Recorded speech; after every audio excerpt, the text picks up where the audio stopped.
I thank our other countrymen and women who did not vote for us, but contributed to make our democratic culture truly competitive, strong, and definitive.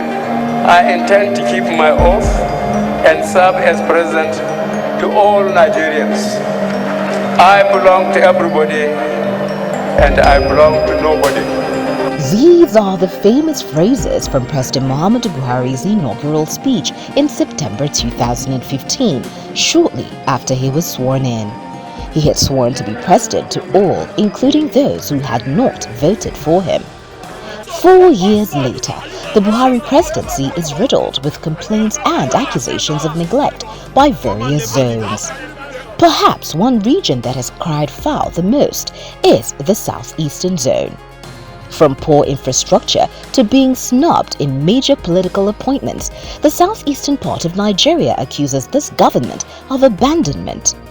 In this Roots TV exclusive, we speak to Utazi, senator representing Enugu North Senatorial District, as he talks on the plight of the Igbos in President Muhammadu Buhari's government. The Southeast states are all PDP. We're all PDP. You know, and taking a cue from what Mr. President said when he came in 2015, he made it clear that he will work for people who supported him. That was what he said.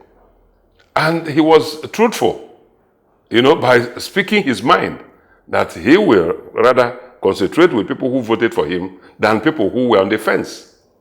You know, so that explained to what the approach of the government in the first term of the administration. This time around again, the Southeasterners again, being Republican as they are, still decided to vote the way they did for PDP. You know, but with improvement, because some states in the Southeast gave almost 25, and then some in places 40% to the president in the last election. So we expect that with this change of heart, you know, that the president in this year's budget will do something, being the first budget is doing as a president. This is the first budget for this second term. We expect that something reasonable will have to be done for the Southeasterners. One is the Abiam International Airport. Second is the Second Niger Bridge. The third is the Enugu-Onitsha Expressway. Third is the Enugu-Port Harcourt Expressway that link us with the neighboring states around us here. Fifth is the 9-mile Makurdi Expressway, the link between the east, the southeast, and the north, linking north central and all parts of the north. We feel that these projects that are there should attract the attention of people. Now the Abiam International Airport has been closed. Our people are taking road to coming to Abuja or other parts of the north through the roads. What is the state of the road between Lokoja, from Abuja to Lokoja, and Lokoja to Enugu? Before anybody start diverting, whether you are going to Imo, Abia, or Port Harcourt, or other states, neighboring states. The Akanu Ibiam International Airport, located in Enugu State, has been shut down since August 24th for repairs and scheduled to be reopened in December. However, recent revelations by the Minister for Aviation that funding challenges are hindering the planned upgrade of the airport has got many Southeasterners worried. Especially Igbos, who are of the opinion that there is a conspiracy against this region in terms of having an international airport or even a decent airport that can carry passengers. Do you believe there's a conspiracy going on where the government, not just this government, but the government does not want the Southeast to have an airport of international standard? Well, you see, you are just re-echoing the feelings of our people.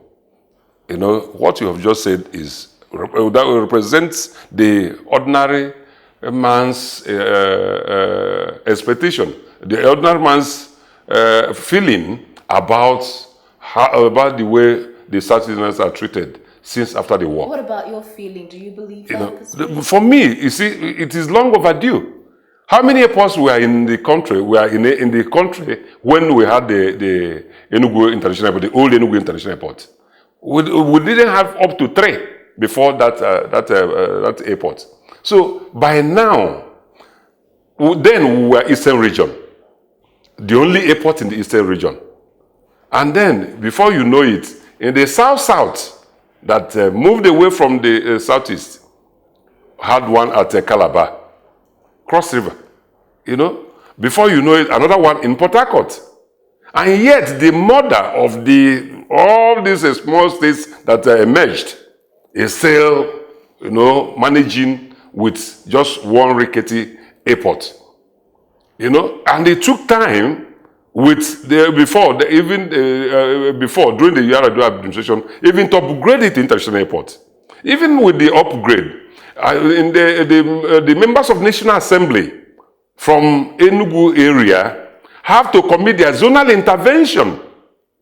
Their commitment have to do, it never happened anywhere, that the honorable members of the National Assembly, both in the House of Reps and Senate, all of them aggregated their zonal intervention and put it into that airport to show commitment before even federal government have to come in. That is uncalled for. In 2015, President Muhammadu Buhari polled only 198,248 votes in all the 5 states in the region, that is Abia, Ebonyi, Enugu, Anambra, and Imo. In 2019, President Muhammadu Buhari fared better in the Southeast, polling 403,968 votes. Many Igbos expect this significant increase in votes to reflect on the president's consideration for the Southeast region. Should it matter that the Southeast didn't vote for this government to get infrastructural development? Gloria, for a politician, it matters.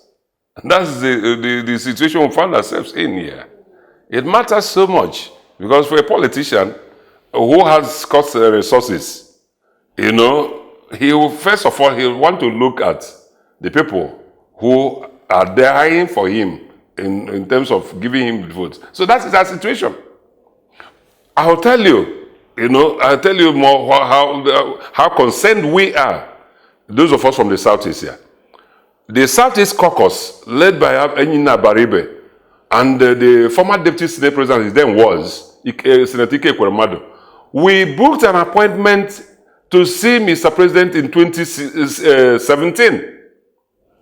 I was part of that delegation, covering the whole Southeast. We went there to meet with him and discuss these issues. And when we went there, we had a rundown of the issues confronting the Southeasterners, from A to Z. All these things were mentioned there. Kanibiamo, whether it's Onigwe Onitsha or Enugu Owerri Road or Onitsha Enugu Onitsha Owerri Road, whether it is the second mainland bridge, Niger Bridge, whether it is the Port Harcourt Express, the Enugu Port Harcourt Express, we raise all those, the infrastructure needs of the Southeast. We raise all those issues. We went there and spent time with Mr. President, point by point. We raised this issue over 15 points, issues where we went to Mr. President. I handed him over, handed this list to him, and in addition with the people who come to such discussions. We raised all these issues. The rail line. Today, we are all of us go to the airport. They go to the Southwest in Lagos. You know, today our proper area is a major concern for the federal government. That up to today, a presidential committee is in Lagos, situated since January, trying to clear that place. What is the problem? The Southeasterners that are importers and of cargoes go over there to bring the items, and they have to truck those items into the hinterland.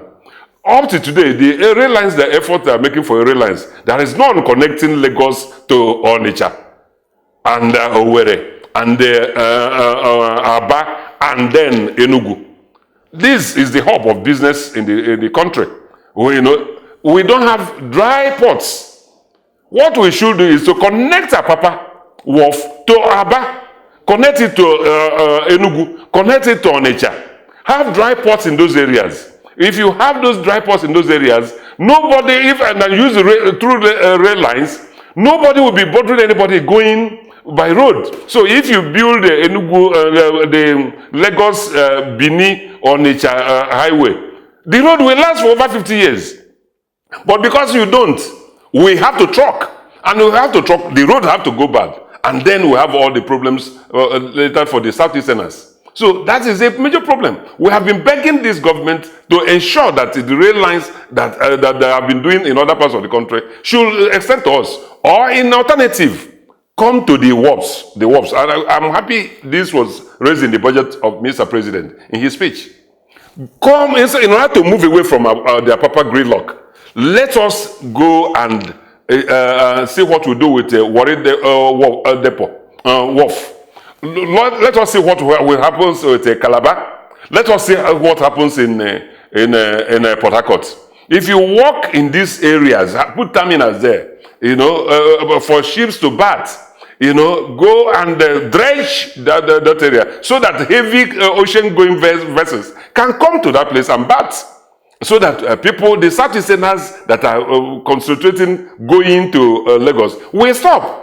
You see, it is the same Nigerian Ports Authority that will still be there and collect revenue. So why do all of us have to go to Lagos and then have all the issues? Many of our people every day go to Lagos and they are humiliated, arrested by one tax force or the other, making life unbearable for our people here. And yet we are reflecting the economy. It is through our activities that even the economy grows. With the perceived ill treatment the Southeast has experienced under the Buhari administration, Senator Utazi proffers a solution. A group of young Southeasterners are asking for the zoning of the presidency in 2023 to go to the Igbos. What do you think about that, and how possible is that? Well, for me, it's a reasonable idea. We are part and parcel of this country. And if there's any part of the country that believes in Nigeria, it is the Igbo man. To give the Igbo man an opportunity to take a shot at the presidency is the best idea that will happen to this country. Can the Southeast get President Buhari to pay more attention to the region? Is an Igbo presidency the solution for Southeast region and Nigeria as a whole? Share your views on the comment section of this video. Roots TV Nigeria.